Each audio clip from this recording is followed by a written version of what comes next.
Dylan and Faith met on a church dating site. Are you being scammed? You're not sending this girl money, are you? When Dylan flew to South Africa to meet with Faith, his parents went with him. And they go in, and he suddenly stops texting me. And I'm like, they are dead. She's burying them in the backyard. Their love knew no boundaries, and Dylan wanted to be married instantly and wanted to meet his new daughter. I had to propose twice. What's it called? Lobola. They didn't know yet how many cultural shocks and challenges are awaiting. This is my first interracial, intercultural relationship. I've never been in a relationship before. This is my first interracial relationship. I've never dated outside my race before. So it was weird being this Asian guy. My parents were like, okay, where did he come from? Yeah. We met on a dating site. But this Yes. dating site is very specific because it was for members of our church. And he has his bio there. It says, I may be short, but I'm tall enough to touch the Olive Garden ceiling. My favorite thing about him, I think just how he is. He's very patient with me. I'm very controlling, very dominant. I feel like he's very patient with me and his understanding. And he never blames me for things that I do. I'm a perfectionist like that. So when I do something wrong, I fall like big time. And my least favorite thing is he can be overbearing. He panics a lot, especially when I'm very moody, I will say. And sometimes I don't want to talk. And sometimes he blames himself for stuff like that. And I wish he wouldn't. He would see it's not him. All the time it's me. The thing about strong women, though, is I grew up around Polynesian women. Polynesian women and South African women, I think, will either get along very well or they will kill each other. The biggest challenge was because we met online. And like, yeah, I have old Asian parents. They're a little bit traditional. So when I say I met this person online, the first thing they were like is, are you being scammed? I was like, you're not sending this girl money, are you? My challenge with telling my parents is my parents are very traditional also. And I had a child out of wedlock, and my dad is the bishop. I feel like when I told my mother, I didn't tell her that he's Asian. I told her that there's a guy that wants to come, and she kept ignoring me. To the point where the day that he was landing, he's coming with his parents. This person is coming to my house, and I didn't know what to do. I was scared. My sister's first, and she's busy calling me. Has he come yet? Has he come? Yo, your mom's gonna throw hot water at him. And then she calls, no, it might not be hot water. Sis, it's grits, it's grits. I'm like, stop calling me. They went to my house. They got a bit lost, but they went to my house. And I'm like, okay, it's fine, go in. I'm in town. I'm around town. I'm running errands for my mom, mind you. And I'm like, no, it's fine, go in. Knock on the door. And I'm like, okay, it's a good thing I'm not there. I'm not gonna see anything that's gonna happen. Go in. And they go in, and he suddenly stops texting me. And I'm like, they're dead. They are dead. She's burying them in the backyard. Dead. But then I come back, and when I get in, people are laughing. And my mom's like, yeah, hi, come in. Give him a hug, come. Stand, give him a hug. And I'm like, okay, are we gonna get a beating? No, wait, she didn't want to hug you. When she walked in, we all stood up, and she went and she hugged my mom, and then she hugged my dad, and then she sat down. And I was standing there. I'm African, we do not show emotion in front of our parents. And he's the opposite. When his parents came, they booked the hotels and everything. And then his mom was like, yeah, would you like to stay with us at the hotel? Because we have a few activities planned. And I said no, because I do not joke when I say my parents are strict Christian. But then I found out that his mother had asked my mother, and she was like, go pack. And I was like, me? She's like, no, go pack. They booked a hotel for you. I'm like, you trust them? But they're gonna steal me. No, it's fine. I know. My God told me everything. She has this phrase, like, me and God are like this. For me, the biggest culture shock was just the words and the phrases. People in Asian countries, they don't say what they're feeling.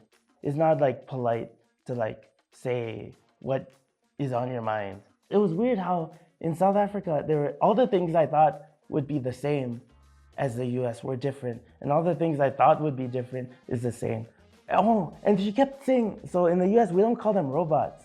So she kept saying, like, there are robots now working in the street. The robots broken in the street. I was like, what kind? I was thinking of like a giant like robot, like in a superhero movie.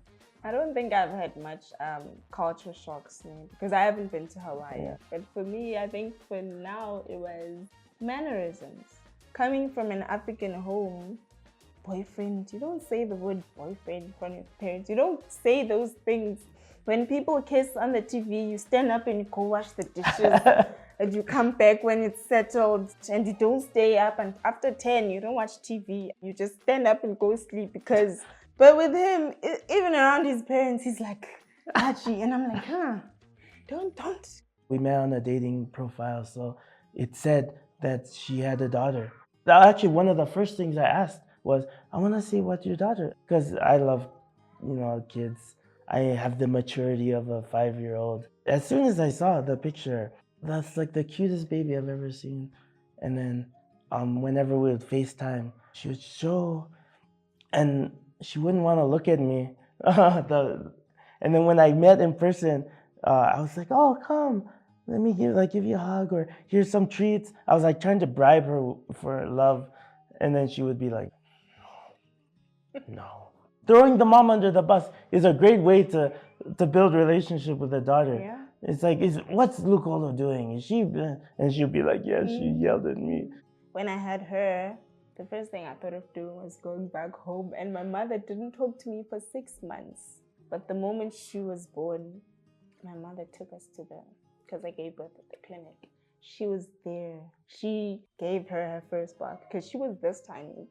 She was 2.7. She was very tiny. My mother was there the whole time. My dad, they would say, Bishop Nama Pampas. That's how people would refer to my dad. Because when my dad got money, the first thing he thought of getting Pampers, he would go, you're going busy. You're going to deal. What I would like for her to take away from how the outside world views our relationship, I feel like the lesson there is not everyone's going to like you for who you are, but that shouldn't stop you from being who you are. I feel like when I grew up, I was a very tall girl. Everything was hard. Even dating was hard because every guy was like this tall and I was this tall.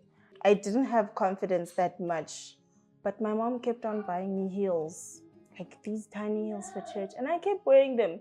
And people would comment, and my mom would keep buying and say, wear them again.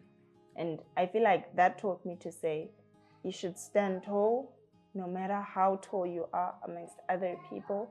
It shouldn't dim your shine. How other people view you does not matter, because we do get a lot of stares. South African people, they will show you that they are staring at you. They will not do it like, they will stare. So that doesn't bother us at all. And I feel like it doesn't bother her at all because she's very excited to show whoever her friends are, her teacher, because he went to fetch a report the other day. So I feel like what the world views you as shouldn't be what determines what you are. I am actually afraid because we're planning on both of them moving to the US. I don't want them to lose their language, their culture. I'm trying to learn because I would want them to speak.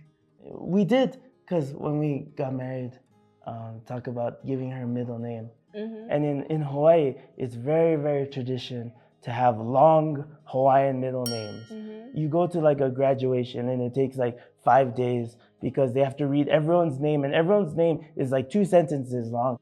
It would be Pilia Nai Ke Aloha. It's actually a wedding tradition. It means the love that binds. I had to propose twice. That was 2 weeks after we dated. She said, will you marry me? And I said, yes. I didn't think she would.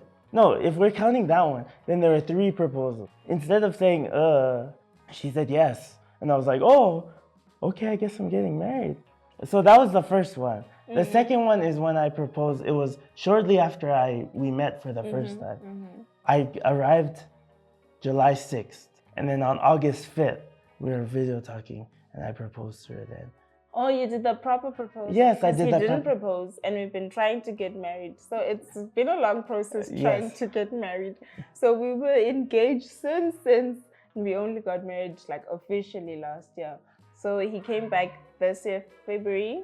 We went to, I forgot, it's in Moses Drift, the day lounge where you can visit for a day. Yeah. The zebras all around. It was a pretty waterfall. So we just went there, and he just knelt down on his knees. Like, he took my ring from my finger. He's like, marry me again. And I was like, oh, okay. Yeah, I guess I can marry you again. I knew that I wanted to marry Lugola from, it was like a week, 2 weeks. My cousin is a very weird guy. His advice to dating is you have to be as weird as possible. If you're as weird as possible and she stays, that's when you know she's the one. So that's what I did. I would say stuff. I would be the weirdest version of myself. And instead of running away, she stayed. The feeling I had when I was with her, when I would talk to her, I would treasure the moments when I was about to go to sleep and she was just waking up and we would get to talk, and just those little bits. Those are the best moments of my entire life. Honestly, when I got to say I love you and she's like, I love you too. And I would be like, what? I guess we love each other. I don't know. I've never had this. What do we do now? And she says, we be in love. We do this together. And she said, it doesn't matter as long as I'm with you. And that's when I was like, yeah, she's the one. I think I knew I wanted to be married to him. I think very early stages too. I took a lot of prayer because we did have like a lot of prayers, like we should pray about this. I felt it instantly, and I'm working on my relationship with God. And I did feel like he was telling me, to go for it. It's what I've prepared you for. And I feel like he was the one person I could be like weird with, and he didn't mind that I was weird. I could be weird around him. He loved Harry Potter as much as me. He loved reading. We love being inside. I don't go out. I'm very weird that way. And I feel like it was just a match for me. It was like, I found my person. Oh, I remember one really good part. I was telling her, it's like, I've been on fire twice. And she was like, I got caught fire too, but it burned my hair. Embarrass me. Go on, embarrass me.